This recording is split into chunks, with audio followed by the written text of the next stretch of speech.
Hello, this is Peter, and I'm so happy to be here to demonstrate the English reading. So I chose this book. The name will be The Hardy Boys and the Disappearing Flower. See? So let's start from the first chapter 1. Chapter 1.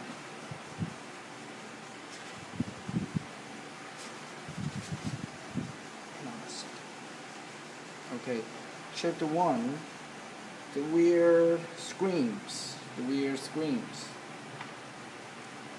Hey Frank, isn't that the black card Dad told us to watch for? Exclaimed Joe Hardy. A sleek foreign sport car with a dainty trunk had just whizzed past the Handy's boys' convertible as they drove through the downtown section of Bayport.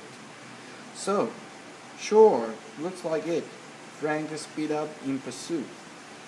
Dark-haired Frank Hardy, 18, and his blonde brother Joe, a year younger, had been cruising the streets on an errand for their detective feather. The August evening was warm, and the boys had put down the top of their convertible. A few blocks further, the sports car stopped for a red light. The Hardys pulled up behind the train vehicle. In the grove of a nearby street light, they were able to scrutinize the automobile or were close. Then there must be the right car. It must be the right car, Frank muttered. It's not likely there will be two of the same model in Bayport with dainty trunks. The lone occupant of the sport car was the man at the wheel. He wore a dark hat. Frank and Joe could see only the back of his head. Did Dad give you any details on the case when he phoned? Joe asked, as the sports car spurted forward on the green signal. Frank told the accelerator and shoot his head. No, he didn't have any time.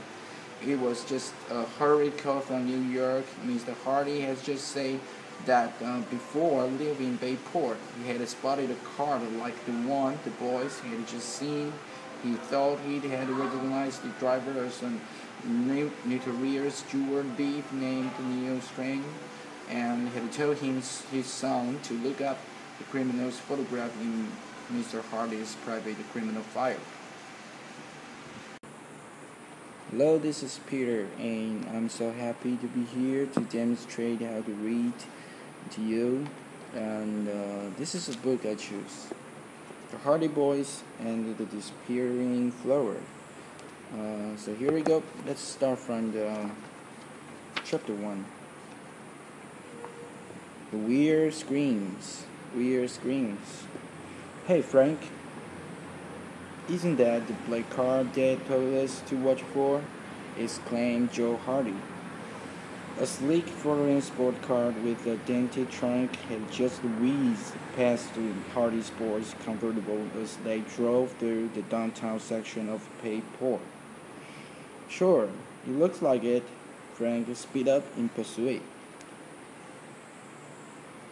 Dark-haired Frank Hardy, 18, and his blonde brother Joe, a year younger, had been cruising the streets on an errand for their detective feather. The August evening was warm, and the boys had put down the top of their convertible. A few blocks further, the sports car stopped for a red light. The Hardys pulled up behind the train vehicle.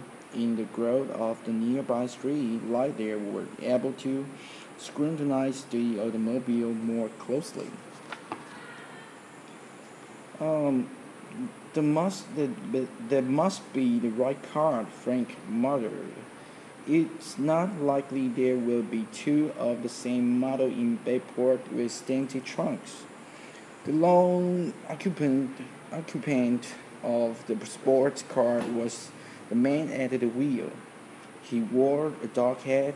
Frank and Joe could see only the back of his head.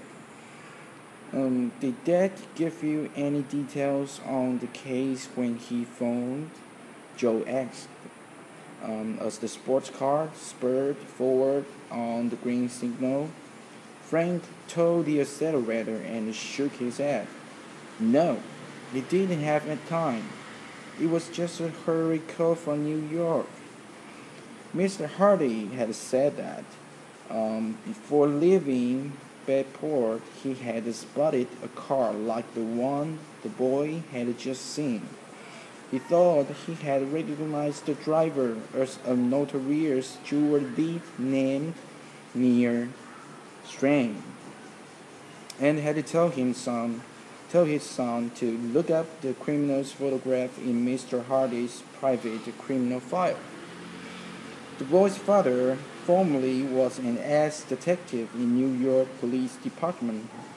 He had moved to the town by Bayport to open his own agency and soon become very known as the ableist private investigator in the country.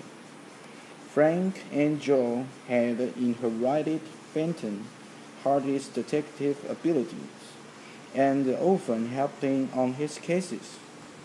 So the boys drove on, staying behind the sports car which now sped into residential area. The streets here were less well lighted, but the boys were able to keep their quarry in view without tailing it too closely. So this is it. This is how I demonstrate to you. Thank you for listening. Take care now. Bye bye then.